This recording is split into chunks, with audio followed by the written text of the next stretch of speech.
วนในงานปีใหม่พี่น้องเอ้ยเริ่มสิเข้าสู่ปี2020พอดีเพิ่นว่านี่ส่งท้ายปีเก่า2019แต่ไงก็ม่วนๆกันได้พี่น้องเด้อเข้าพักกันหน้าเข้าร่มเข้าดาวให้สูงรถมีเขาแต่เป็นผู้สาวคอยผัวบ่อยู่คอยกระจอบลอยสบตากับเมียเพิ่นแกงยิกแกงหยอกบอกหาทางเจ้าเราเกินสักน่ารักเสียเหลือเกินทำใจเอาไว้บ่อยู่ยามอย่างเอวบางสะอ้างเหลือล้นเบิ่งมันสวดมันทนจนหัวใจสิวายหูอยู่ว่าบาปแต่ใจก็อาจทนไว้ยังสิเกิดก็ปล่อยมันไป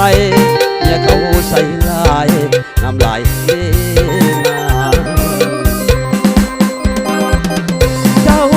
งามเกินคาดอัดลาดเชียจริงทุนหัว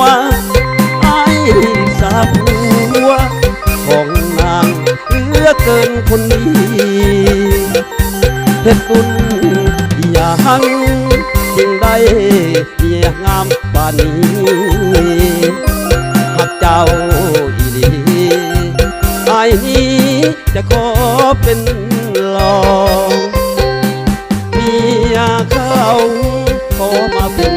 ผู้บ่าวได้บอกผัวน้องมาพอไอ้กะสิขอเป็นรองช่วยกันเหตุสั่งความฮักขอให้มนมองเจ้ามีผัวสองรับรองคนเขาอิจฉา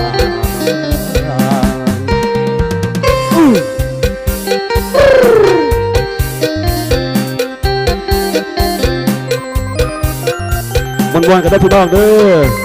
กับทีมงานคนพันลาวเฮาจังไรก็จะลุกเข้าอยู่เพิ่งในยูทูบเด้อเขียนเข้าไปบอกว่าคนพันลาวเส้นตะข้องโอ้ตั้งหลายชีวิตพี่น้องมีเพศหญิงแล้วก็มีเพศชายเอาแล้วกันยาวๆกันไปนะเฮาวนไปเรื่อยๆน้องงามเกินคาด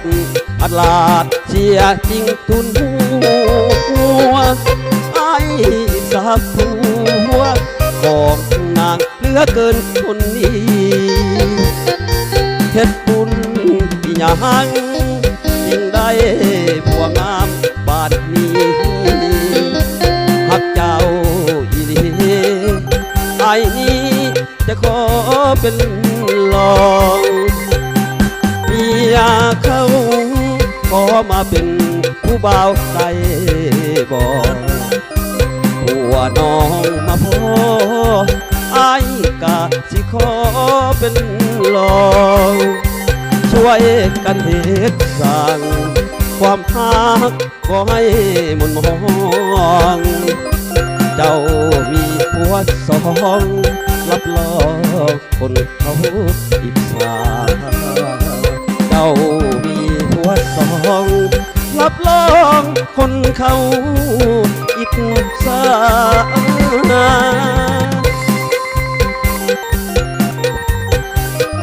ก็ไปพอดีเด้อ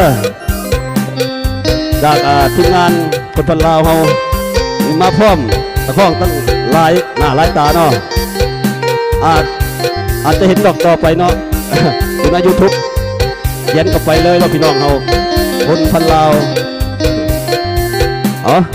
ตัวก่อน